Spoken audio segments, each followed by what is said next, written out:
Hello बच्चों, आज business studies में हम लोग एप्लीकेशन बेस्ड क्वेश्चंस डिस्कस करेंगे। ये चैप्टर 1 के बेस पे है। तो पहला क्वेश्चन है, mister Raman Khanna is responsible for framing plans and policies of messrs Khanna industries. At what managerial level he is working, also discuss his main functions. बता, ये मिस्टर रमन खन्ना है, वो उनका काम क्या है? प्लान्स बनाना और पॉलिसीज़ बनाना। एक फर्म है खन्ना इंडस्ट्रीज़ के नाम से, उसमें वो ये काम करते हैं। तो आपको बताना है eight which level he is working, वो किस लेवल पे काम कर रहे हैं। आप जानते हो there are 3 levels of management, top level, middle level, operational level को लोअर लेवल भी कहते हैं।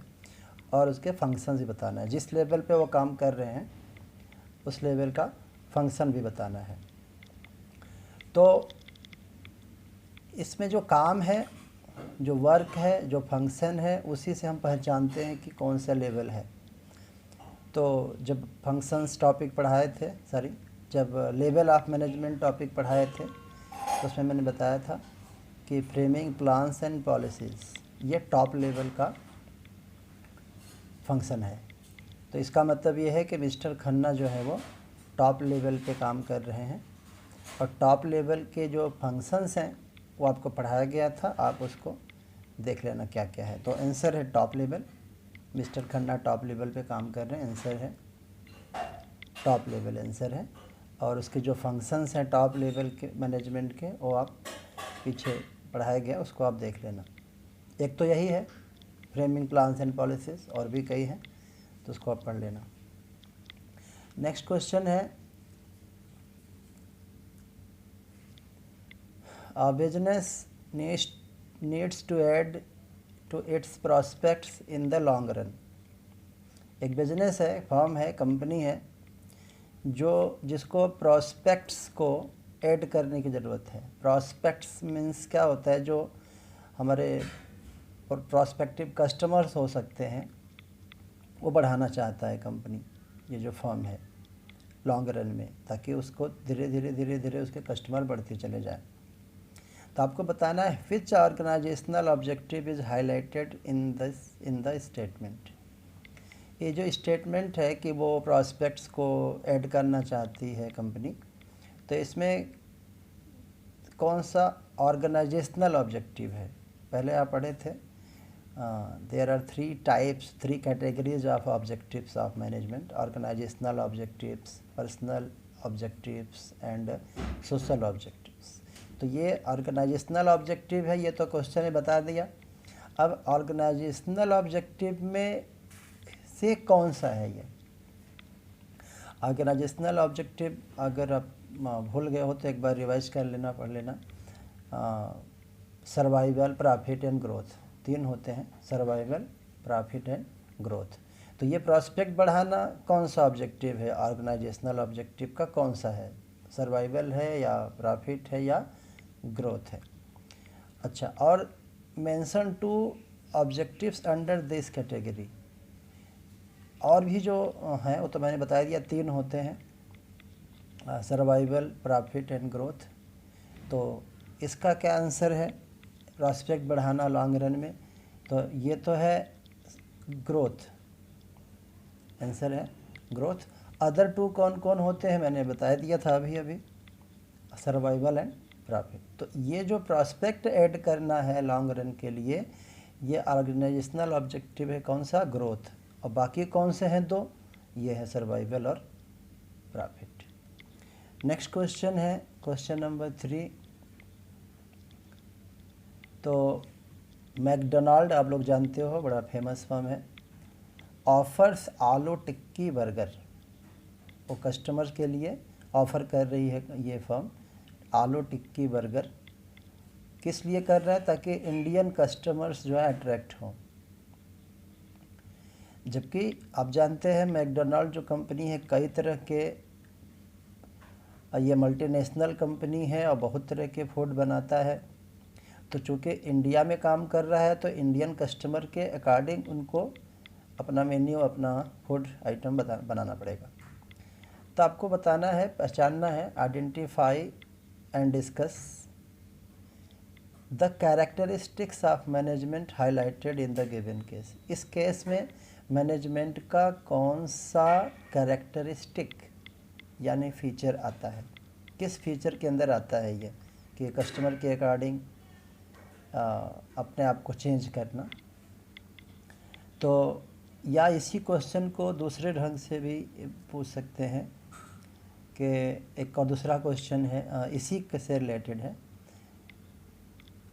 एग्जाम्पल है उस कैरेक्टरिस्टिक का जो पूछ रहा है। जिस कैरेक्टरिस्टिक्स के बारे में पूछा जा रहा है उससे रिलेटेड एक और एग्जाम्पल है। विद इंट्रोडक्शन ऑफ पर second call plan by a mobile company, most of the other cellular companies also started offering per second plan in order to survive and maintain their market share. Discuss the feature of management highlighted in the given case. Mobile phone आप लोग आज use करते हैं, तो mobile phone का जो अभी तो सिस्टम डिफरेंट हो गया है कि आप एक पैक लेते हो और एक सर्टेन टाइम के लिए आप चाहे जितना बात करो, लेकिन पहले ऐसा नहीं था। इसके पहले क्या था, आप कॉल करो, जितना सेकंड आप बात करोगे उतना सेकंड का चार्ज लगेगा। उसके पहले दूसरा सिस्टम था, उसके पहले क्या था, पर सेकंड से भी पहले था, उसमें क्या था, पर मिनट होता था। जैसे कि आप उस तरह का तो आप नहीं जानते होगे क्योंकि आप यूज नहीं किए होगे। तो वो सिस्टम ये था कि जैसे पर मिनट है तो आप चाहे 10 सेकंड बात करो तो भी 1 मिनट का चार्ज लगता था, 20 सेकंड बात करो तो भी 1 मिनट का चार्ज लगता था। तो उसको बदल के पर सेकंड आया। तो जब एक कंपनी ने पर सेकंड वाला कॉल इंट्रोड्यूस किया तो बाकी कंपनी को भी करना पड़ा। तो इसमें मैनेजमेंट का कौन सा फीचर आता है, ये दोनों एग्जाम्पल हैं। एक मैकडोनाल्ड वाला जो इंडियन कस्टमर को लुभाने के लिए वो आलू टिक्की को ऑफ़र किया, या एक कंपनी जो थी सबसे पहले जो मोबाइल में जो पर सेकंड का जिसने प्लान किया। तो ये मैनेजमेंट के कौन से कैरेक्टरिस्टिक्स या मैनेजमेंट का कौन सा फीचर को हाईलाइट कर रहा है। तो इसका आंसर है, ये है management is a dynamic function. Management जो होता है वो डायनामिक फंक्शन है, वो ऑलवेज मूविंग है, चेंजिंग, ऑलवेज चेंजिंग है, डायनामिक है। तो इस तरह के बहुत सारे एग्जाम्पल हैं। तो डायनामिक फंक्शन आपको बताया गया था फीचर्स में कि मैनेजमेंट डायनामिक है, गोल ओरिएंटेड है, डायनामिक है। वो टॉपिक एक बार आप ज़रूर रिवाइज कर लेना, जिससे और ज़्यादा समझ में आएगा। नेक्स्ट क्वेश्चन है question number 4। Mister Murthy has limited authority and responsibility. एक पर्सन है मिस्टर मूर्ति, उनके पास लिमिटेड अथॉरिटी है, लिमिटेड रिस्पॉन्सिबिलिटी है। उनका काम क्या है, interacts with actual work force. जो एक्चुअल वर्क फोर्स है, वर्कर्स हैं जो फैक्ट्री में ग्राउंड पे काम करते हैं, जो डायरेक्टली प्रोडक्शन से जुड़े होते हैं वर्कर, तो उनसे इंटरेक्ट करते हैं मिस्टर मूर्ति। उनकी अथॉरिटी रिस्पॉन्सिबिलिटी भी लिमिटेड है। तो आपको बताना है लेवल ऑफ मैनेजमेंट, ये मैनेजमेंट के किस लेवल पे काम कर रहे हैं मिस्टर मूर्ति। तो कैसे पहचानेंगे, लिमिटेड अथॉरिटी रिस्पॉन्सिबिलिटी है, एक्चुअल वर्क फोर्स है, वो इंटरेक्ट करते हैं, तो किस लेवल पे हैं। आंसर है इसका operational level. Mister Murthy is working at the operational level. अच्छा, ऑपरेशनल लेवल को ही लोअर लेवल कहते हैं, ऑपरेशनल लेवल को ही सुपरवाइजरी लेवल बोलते हैं, और ऑपरेशनल लेवल को ही फर्स्ट लाइन मैनेजर्स बोलते हैं जो उसमें काम करते हैं। तो जो एक्चुअल वर्क फोर्स से इंटरेक्ट करता है, उनको गाइड करता है, उनको वॉच करता है, उनको देखता है काम करते हुए, तो वो ऐसे जो लोग होते हैं सुपरवाइजरी लेवल, ऑपरेशनल लेवल और लोअर लेवल भी कहा जाता है, फर्स्ट लाइन मैनेजर भी कहा जाता है। तो Mr Murthy is working at operational level. Next question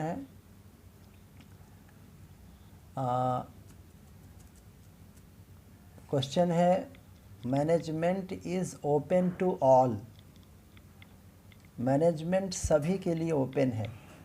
any person can be appointed as manager, कोई भी पर्सन एक मैनेजर के रूप में अपॉइंट किया जा सकता है। वाई, क्यों? मतलब क्या हुआ कि मैनेजर कोई भी बन सकता है, जो उस काम को कर सके वो मैनेजर बन सकता है, जो मैनेज कर सकता है वो मैनेजर बन सकता है, तो उसमें कोई भी हो। मतलब यहाँ ये कि यहाँ क्वालिफ़िकेशन का कोई रिस्ट्रिक्शन नहीं है।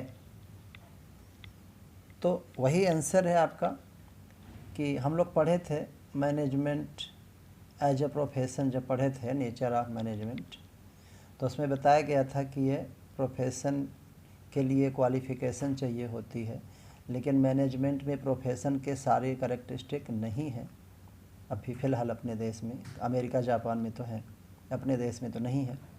तो वही बताना है कि any person can be appointed as manager because unlike other profession, जैसे दूसरे प्रोफेशन होते हैं उसमें रिस्ट्रिक्टेड एंट्री होती है, क्योंकि क्वालिफ़िकेशन चाहिए, किसी उनका जो बॉडी ऑफ प्रोफेशनल्स होता है उसका मेंबरशिप चाहिए, लेकिन मैनेजमेंट में ऐसा नहीं चाहिए अभी अब बहुत सारे देशों में।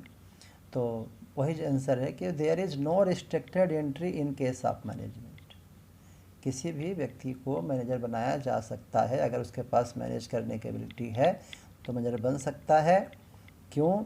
क्योंकि इसके लिए रिस्ट्रिक्टेड एंट्री नहीं है, कोई पर्टिकुलर क्लासिफिकेशन या कोई पर्टिकुलर क्वालिफ़िकेशन की ज़रूरत नहीं है। ये आंसर है। हाँ, धीरे धीरे ये अभी डेवलप हो रहा है इस ओर, लेकिन अब फ़िलहाल तो इंडिया में नहीं है। अभी भी कोई बहुत सारे लोग आप जानते होंगे, देखे जो मैनेजर हैं, लेकिन उनके पास मैनेजमेंट का क्वालिफ़िकेशन नहीं है, फिर भी मैनेजर वो हैं, क्योंकि अभी ऐसा कंपल्सरी नहीं हुआ है अपने देश में। तो नेक्स्ट क्वेश्चन है,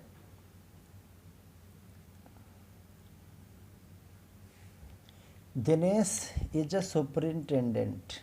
मिस्टर दिनेश है, एक फर्म है care India group private limited, उसमें वो क्या है? Superintendent mister Dinesh. और दूसरा है मिस्टर हरीश, वो प्लांट सुपरिंटेंडेंट है उसी कंपनी में। एक दिनेश क्या है? सुपरिंटेंडेंट है। हरीश क्या है? प्लांट सुपरिंटेंडेंट है। आपको बताना है levels. Name the managerial level at which Dinesh and Harish are working. बताना है कि दिनेश किस लेवल पे है, वो सुपरिंटेंडेंट है, तो आप दिनेश का लेवल आप मैनेजमेंट बताओ किस लेवल पे है। और हरीश जो है वो प्लांट सुपरिंटेंडेंट है, तो आप उसका भी लेवल बताओगे। तो जो सुपरिंटेंडेंट है, जब हम लोग पढ़े थे लेवल ऑफ मैनेजमेंट, तो ये जो डेजिग्नेशन है सुपरिंटेंडेंट, तो ये होता है लोअर लेवल का। और जो प्लांट सुपरिंटेंडेंट है, ये पर्टिकुलर डिपार्टमेंट का हो गया, डिपार्टमेंट का हेड हो गया, तो ये मिडिल लेवल पे हो गया। तो ये आंसर है कि दिनेश लोअर लेवल पे है, इसको ऑपरेशनल लेवल भी कहते हैं। और प्लांट सुपरिंटेंडेंट है मिस्टर हरीश, तो ये मिडिल लेवल पे हो गया। तो ये आंसर है, Dinesh is working at operational level and Harish is at middle level. Next question है,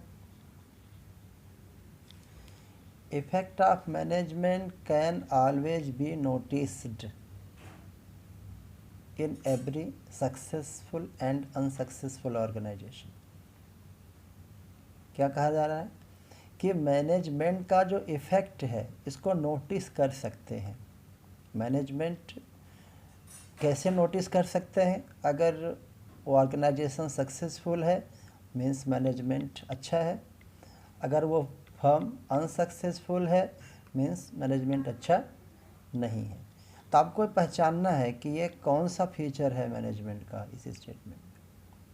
तो इसका आंसर है management is an intangible force, क्योंकि हम मैनेजर्स को देख सकते हैं लेकिन मैनेजमेंट को नहीं देख सकते।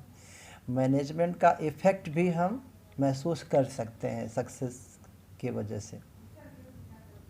तो यह है फीचर है कौन सा? Management is an intangible force. Next question है क्वेश्चन नंबर 8, वो है थोड़ा बड़ा क्वेश्चन है।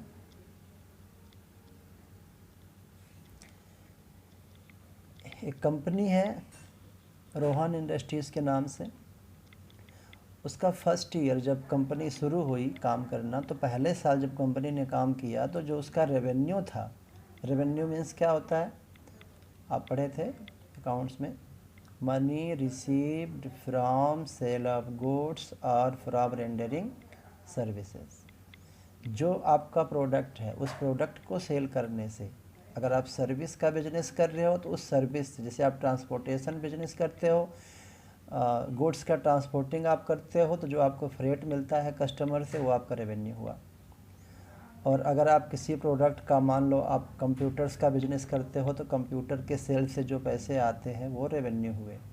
अब जिस चीज़ का बिजनेस कर रहे हो, जिस प्रोडक्ट का, उससे जो पैसे आते हैं वो रेवेन्यू यानी सेल कहते हैं। तो वो क्या था, वो just sufficient to cover cost of production. तो रेवेन्यू सिर्फ इतना ही था कि वो कॉस्ट ऑफ प्रोडक्शन को कवर कर सके, यानी कंपनी को कोई न प्रॉफिट हुआ न कोई लॉस हुआ, क्योंकि जो भी कॉस्ट लगती थी उसका रेवेन्यू आ गया। यहाँ पे no profit no loss situation है। तो आपको बताना क्या है कि which organisational objective is met in the given case. इस केस में ऑर्गेनाइजेशनल ऑब्जेक्टिव अभी अभी हम लोग डिस्कस किए थे।